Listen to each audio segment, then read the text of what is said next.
અમદાવાદના સુપ્રસિદ્ધ જગન્નાથ મંદિરને ડેવલપ કરવાનું આયોજન તંત્ર દ્વારા કરવામાં આવી રહ્યું છે, જેમાં હવે અમદાવાદ મ્યુનિસિપલ કોર્પોરેશન દ્વારા મંદિર કોરિડોરને રીડેવલપ કરવા માટે 160 જેટલા મકાનોને ફક્ત 7 દિવસમાં જ ખાલી કરવાની અંતિમ નોટિસ અપાતા રહીશો ચિંતામાં મુકાઈ ગયા છે. અહીંના સ્થાનિકો છેલ્લી 5 પેઢીથી અહીં વસવાટ કરી રહ્યા છે અને જગન્નાથ મંદિરમાં ભાડું તેમજ કોર્પોરેશનમાં ટેક્સ પણ ચૂકવતા હોવા છતાં અચાનક તંત્ર દ્વારા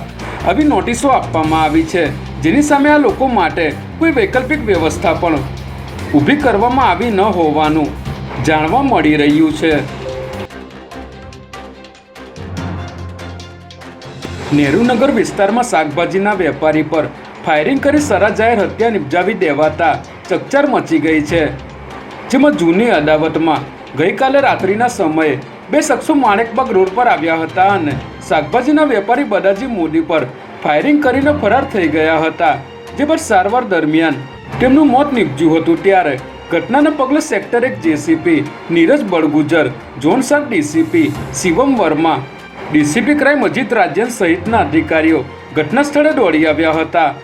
હાલ પોલીસે અલગ અલગ ટીમો બનાવીને આરોપીઓને ઝડપી લેવાના ચક્રો ગતિમાન કર્યા છે.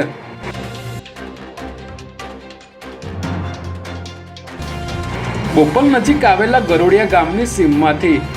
અમેરિકાથી આવેલા એનઆરઆઈ દીપકભાઈ પટેલની હત્યા કરાયેલી લાશ મળી આવી હતી, જે બાદ પોલીસે હત્યા કેમ કરાઈ તે જાણવા તપાસનો ધમધમાટ શરૂ કર્યો હતો. ત્યારે પોલીસે ગણતરીના કલાકોમાં જ